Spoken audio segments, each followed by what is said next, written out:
दुर्भाग्यवश हम देख रहे हैं अभी वर्तमान में, हाँ, धर्म में भी राजनीति का उतना ही प्रवेश हो गया है जितना नहीं होना चाहिए था। और उसके दुष्परिणाम आज नहीं तो भविष्य में जो सनातन धर्म है वो उसको झेलेगा। तुच्छ पदों की ओर भागते हुए राजनीति में सक्रिय होकर पद लोलुप बन करके संत अपने पद की गरिमा और महत्ता स्थान को स्वयं कम करता है।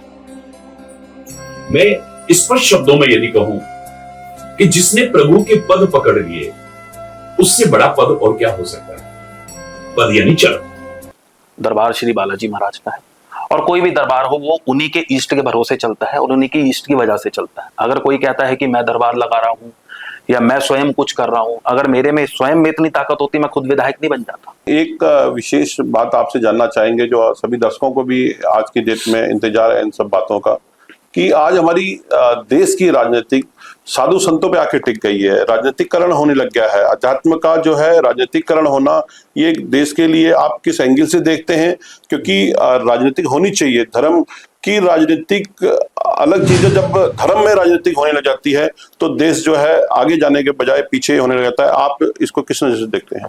हाँ, समस्या यहाँ पर आती है, राजनीति में तो धर्म का समावेश होना ही चाहिए। धर्मनिष्ठ राजनीति, क्योंकि धर्म के बिना होगी तो अधर्म हो जाएगा।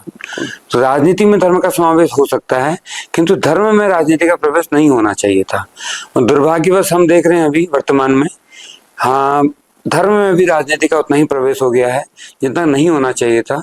और उसके दुष्परिणाम आज नहीं तो भविष्य में जो सनातन धर्म है वो उसको झेलेगा। क्यों झेलेगा इसके कारण बताता हूँ। अब तक धर्म जो है वो पवित्र रहा, एक पवित्र विचार के साथ रहा, जिसमें सर्वे भवन्तु सुखिनः जैसा भाव पूरे जगत में रहा कि हमने पूरे विश्व को दिया, सर्वे भवन्तु सुखिनः, सर्वे सन्तु निरामया, अथवा तो वसुधैव कुटुम्बकम की एक भावना धर्म के साथ रही। किंतु जैसे राजनीतिकरण हुआ, राजनीतिकरण होने पर हम किसी एक विचार के साथ जो है वो कुंठित हो जाते हैं, एक विचार के साथ हम स्टैग्नेंट हो जाते हैं। अब एक विचारधारा वो भले ही वो आरएसएस की हो कि भाजपा की हो कि कांग्रेस की हो या समाजवादियों की अपनी विचारधारा हो, अथवा तो राजनीति का एक लूट तंत्र का एक इतिहास रहा है, वो लूट तंत्र वाली विचारधारा हो, वो कमोबेश सभी राजनीतियों में रही है, राजनीतिक दलों में रही है। जब राजनीति धर्म में प्रवेश करेगी तो ये सब व्यवहार भी धर्म में प्रवेश करेंगे साथ साथ। और जहां से राजनीति के व्यवहार जो वर्तमान के व्यवहार है वो प्रवेश करना शुरू करेंगे तो धर्म भी उसी प्रकार कुंठित होगा जैसे राजनीति कुंठित हो गई है। महाराज जी, हर चीज को जब धर्म के किसी भी बड़े आयोजन को आप देखते हैं, अभी हमने कुंभ भी देखा, इतना बड़ा कुंभ हुआ, महाकुंभ कहे 142 साल बाद की बात कही गई, तमाम बड़े बड़े दावे किए गए। तो आपको ऐसा नहीं लगता कि हर चीज में राजनीतिकरण जब होने लग जाएगा तो हम किस पे ट्रस्ट करेंगे? लोग साधु संतों पे आज भी डेट में, भारत क्योंकि सनातनी देश कहलाता है और पूरे विश्व में सबसे बड़ा देश है इस मामले में, तो लेकिन जब आदमी विश्वास किस पे करे? राजनेताओं पे तो लोगों का विश्वास बहुत पहले से ही खत्म होता जा रहा है। जब बड़े बड़े साधु संतों पे लोग विश्वास करते हैं, अब वो अगर किसी राजनीतिक पार्टी के चेहरे बन जाते हैं तो आम जनता किस पे विश्वास करेगी? ये एक बहुत गंभीर विषय है। पहले तो कुंभ की आपने चर्चा करी, 142 साल वाला जो नैरेटिव है वो फेक नैरेटिव है मेरी दृष्टिकोण से, क्योंकि 142 साल जैसा कोई फिनोमिना है नहीं। हर 12 साल के बाद, 3 साल, 6 साल और 12 साल के बाद इसी प्रकार स्थितियां बनती हैं और 12 साल का एक कॉन्सेप्ट है कि 12 साल के बाद एक कुंभ आएगा। महाकुंभ, अति कुंभ, ये कुंभ वो कुंभ जैसा कोई कॉन्सेप्ट होता नहीं है। कुंभ बस कुंभ है, हर 12 साल के बाद आता है। वो एक राजनीतिकरण था, या कहें कि हम धर्म की मार्केटिंग थी और वो मार्केटिंग करके धर्म का एक प्रचार करने का एक तरीका था मार्केटिंग का। सनातन को कभी मार्केटिंग की आवश्यकता पड़ी नहीं। क्यों? क्योंकि सनातन धर्म क्या है, वो अपने उच्चतर मानवीय गुणों से उसकी पहचान है। यहाँ पर कोई जाति का भेद नहीं है, कुल का भेद नहीं, परंपराओं का भेद नहीं है। यहाँ पर सारे मनुष्य समान है, यहाँ तक कि प्रकृति भी और मनुष्यों में कोई भेद नहीं है, जीवों में मनुष्य में कोई भेद नहीं है। ये सनातन की अपनी विचारधारा है। उसको मार्केटिंग की आवश्यकता क्या है? क्योंकि मानवीय तल तो वैसे ही स्वतः अपनी, जैसे फूल का खिलना है, सनातन धर्म भी ऐसा ही है। फूल खिला, उसकी सुगंधी उठी और वो सब तक पहुंची। सनातन उसको फूल को प्रचार नहीं करना पड़ता कि ये सुगंधी है, ये वाली फ्रेग्रेंस आप लीजिए, फूल नहीं कहता कभी भी। सनातन भी ऐसा ही है, वो एक फूल जैसा है, उसकी सुगंधी है, वो उठती है और फैल जाती है 10 दिशाओं में। और आज नहीं तो कल फैलेगी फैलेगी, फैल ही रहा, क्योंकि मानवीय गुण। एक बार किसी ने प्रश्न किया था कि क्या हो जाएगा जब भारत पूरा इस्लाम में या किसी चीज में कन्वर्ट हो जाएगा। हमने कहा इसके एक मायने हैं, हमें धर्म से या मजहब से या पंथ से किसी चीज से आपत्ति नहीं है, पूरा भारत ही इस्लाम में कन्वर्ट हो जाए कोई फर्क नहीं पड़ेगा, लेकिन जो सनातन के मानवीय मूल्य हैं वो किसी अन्य पंथ में प्राप्त नहीं होते हैं। ये एक नुकसान है, बड़ा नुकसान हो जाएगा अगर सनातन नष्ट होता है पूरे विश्व से, क्योंकि उच्चतर मानवीय गुणों में कहां से लेकर के आएंगे वसुधैव कुटुंबकम की भावना कि पूरा विश्व ही मेरा परिवार है। ऐसा भारत के सिवा और कौन कहता है, या सनातन के सिवा और कौन धर्म पंथ कहता है, मजहब कहता है। ये एक बड़ा नुकसान था। तो ये जो मानवीय गुण है वो उच्चतर मानवीय गुण है, मूल्य है जो वो सनातन के पास, सनातन की निधि है, तो उसको प्रचार की आवश्यकता नहीं थी, किंतु कुंभ में प्रचार हुआ। वो इसलिए हुआ क्योंकि उनका एक पॉलिटिकल नैरेटिव सेट होता है, उस पॉलिटिकल नैरेटिव के सेट करने के आसपास ये सारी चीजें हुई और हुई तो फिर वितंडा खड़ा हुआ। ऐसे में हमारे धर्माचार्य, अब धर्माचार्य आप किसे कहते हैं? पहली बात वो जो मीडिया के द्वारा हाइप लिए हुए या टीवी में आते हैं अथवा तो किसी राजनीतिक दल की तरह नारेबाजी करते हैं। अगर आप उनको धर्माचार्य मानते हैं तो मैं नहीं मानता, मेरी दृष्टि में धर्माचार्य नहीं है, वो किसी राजनीतिक धर्म के एक एजेंडा को सेट करने वाले लोग हैं, नैरेटिव को सेट कर रहे हैं, उनका मोटिव उतना ही है, बस हो गया, उससे उनके अपने हित सकते हैं। मैं थोड़ा कठोर व्यक्ति हूँ इस मामले में। मैं कठोर व्यक्ति इसलिए हूँ क्योंकि मैं धर्म को राजनीति का केंद्र नहीं बनाना चाहता, मैं धर्म को नारेबाजी नहीं करता। आज जैसे व्यासपीठ है, सांकर पीठें हो गई या कथावाचकों की जो पीठ है उसको व्यासपीठ कहा जाता है, व्यासपीठ भी नारेबाजी की पीठ रह गई है। तो नारेबाजी से क्या सनातन धर्म बचेगा, अथवा चमत्कार से क्या सनातन धर्म बचेगा, जो हमारा अंग ही नहीं रहा, चमत्कार हमारा अंग ही नहीं रहा। सनातन है ज्ञान based, totally based on knowledge. Maharaj ji एक बात बताइए, जो साइंटिफिक जो धर्म है वो सनातन धर्म है, इसमें चमत्कार खोजा जा रहा है।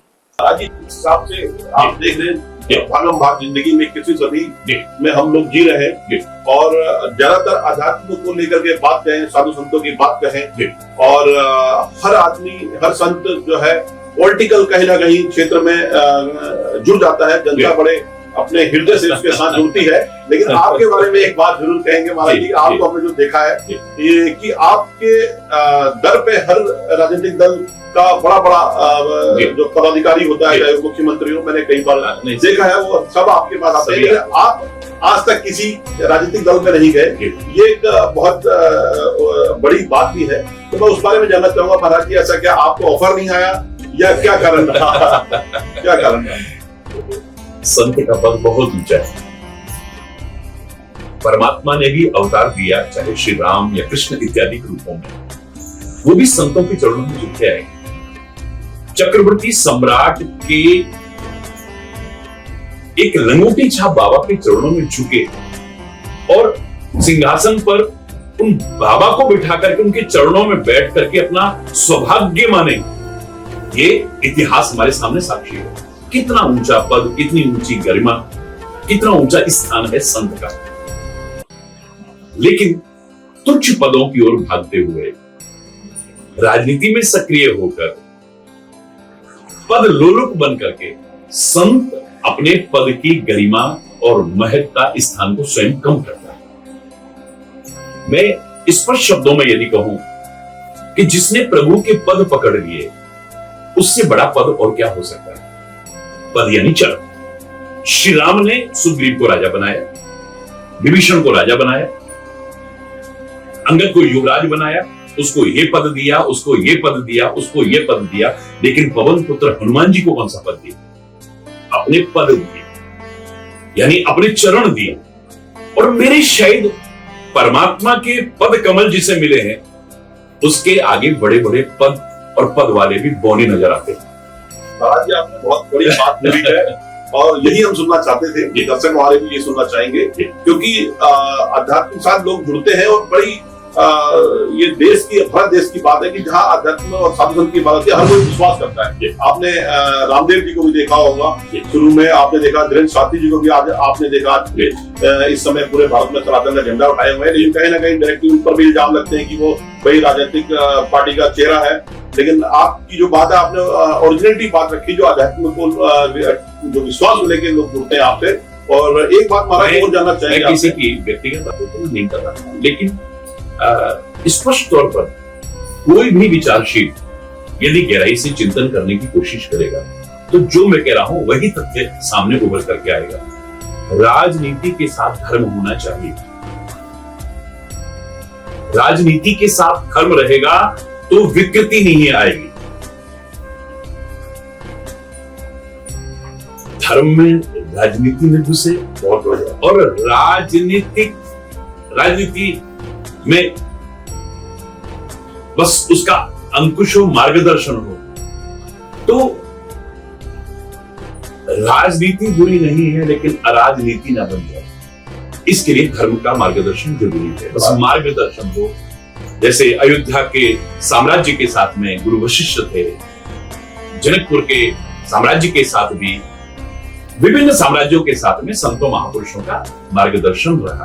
आज आपने एक बहुत बड़ी बात किया कि धर्म की राजनीति, राजनीति का धर्म, जो आपने अंतर बताया, और यही बात होती है जब राजनीतिक में धर्म आने लग जाता है तो वहीं पर आप देख रहे हैं दिक्कतें भी आती हैं। और एक बात और हम आपसे जानना चाहेंगे, जिससे हम क्या हमारे सारे जो दर्शक है या आपके जो भक्त हैं जो प्रभावित होते हैं, वो एक बहुत हटके बात है कि आप देशभक्ति भावना को लेकर के आपने अपने जितने भी मैंने आपके सत्संग देखे, और वहां पर मैंने एक अलग चीज देखी, जो देशभक्ति को आप प्रमोट करते हो, जो मेरा अपना एक थॉट होता है कि देश से बड़ा कोई धर्म नहीं, शायद यही इसके बाद राष्ट्र धर्म सर्वोपरि है। राष्ट्र से बढ़कर के कुछ भी नहीं। राष्ट्र है तो हम बाल्यावस्था से ही, क्योंकि स्वतंत्रता संग्राम सेनानियों के परिवार से रहा हूं, घुट्टी में हमें ये राष्ट्रभक्ति पिलाई गई, हमारे रोम रोम में बसी हुई, और ईश्वर की प्रेरणा से, गुरु महाराज की कृपा से जब मैं इस देश में आया, तो मैं उन पूरी कथाओं की आलोचना नहीं करता, लेकिन मैंने खाली पूरी कथा नहीं की, पूरा कथावाचक नहीं बना। गुरु महाराज की कृपा से, ईश्वर की कृपा से मैंने राष्ट्रभक्ति को सर्वोपरि मानते हुए जन जन तक वही संदेश देने की कोशिश की है, और लोगों ने उसे अपनाया। आज जैसा आप देख रहे हैं कि युवा पीढ़ी इस ओर से थोड़ा हटती हुई आपको नजर आती है, लेकिन ये अपवाद ही मानेंगे आप भी आते हैं कार्यक्रमों में, लाखों की संख्या में मोर देन 60% बच्चे और युवा होते हैं मेरे।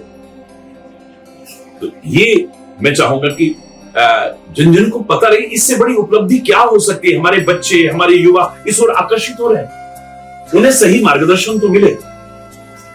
धर्म और विज्ञान एक दूसरे के पूरक हैं, अगर मैं कह दूं तो अतिशयोक्ति नहीं है। धर्म से जब विज्ञान दूर होता है तब ढोंग आता है, पाखंड आता है, अंधविश्वास आते हैं, रूढ़िवादिताएं आती हैं, और विज्ञान से भी यदि धर्म दूर रहा तो ऐसा धर्मविहीन विज्ञान भी विकास का नहीं, विनाश का कारण है। तो जब सही तथ्य हम युवा पीढ़ी के सामने रखें तो वो जल्दी आकर्षित होते हैं उससे। गुरु जी, आपसे एक बात जाननी है। आपको राजनीतिक गुरु के जो रूप में नाम से बहुत पहचाना जाता है। अक्सर देखा गया है, सुना गया है कि कई विधायक, कई नेता आपके दरबार में आकर के उनको जो आशीर्वाद मिला, आज कोई लोकसभा में, कोई विधानसभा में है, तो ऐसा क्या चमत्कार हुआ और कौन कौन से बड़े नेता आपके दरबार में आए? देखिए, चमत्कार तो क्या, पहले भी मैंने आपसे कहा, दरबार मेरा नहीं है, दरबार श्री बालाजी महाराज का है।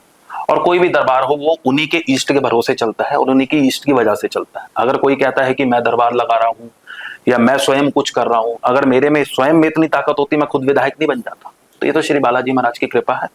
और रही बात नेता के आने की, तो बहुत नेता ऐसे आए, मैं आपको नाम क्या बताऊं। अब जैसे हरीश रावत जी आए थे 2022 के इलेक्शन में, लालको विधानसभा थे, 3 बड़े नेता चुनाव लड़े थे, श्री मोहन सिंह बिष्ट जी, श्री हरीश रावत जी और श्री संध्या ढालाकोटी जी, तीनों आए हमारे पास, तीनों। और मेरे को आज भी याद है, लगभग 6 महीने पहले एक लालकुआं में दरबार लगा था और ऑन रोड वो दरबार था किसी के निवास पर, वहां पे श्री मोहन सिंह बिष्ट जी आए थे।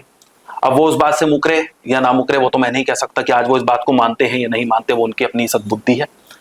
लेकिन वहां 150-200 लोग बैठे थे, सबके सामने वहां पे आदेश हुए थे कि मोहन सिंह बिष्ट जी ही इस बार विधायक बनेगा, कोई उनको दुनिया की ताकत नहीं डाल सकती। बहुत बड़ी बात। हाँ, और उस वक्त टिकट के लिए भी महाराज ने उनको यही बोला था, जो भी उस दरबार में शक्तियां आकर बैठती, तो उनको यही पूछा गया था। मुझे आज भी याद है कि उनसे सीधा सीधा पूछा गया था कि तुझे टिकट चाहिए या जीत चाहिए, तो उनके शब्द यही थे, बोले जीत तो बोले जा दे दी, बात खत्म हो गई।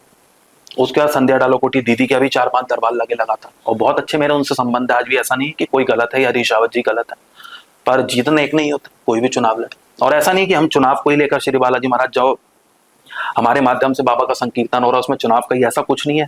अभी एक ने हमारे दरबार में एक बच्चा जुड़ा हुआ है श्री बालाजी महाराज के दरबार में, तो IVF करवा के हर जगह घुमा है, उनका बेबी नहीं हो रहा था, एक ही दरबार में संकीर्तन उन्होंने बैठकर करा और बाबा ने बच्चा दिया, गोद भरी उनकी।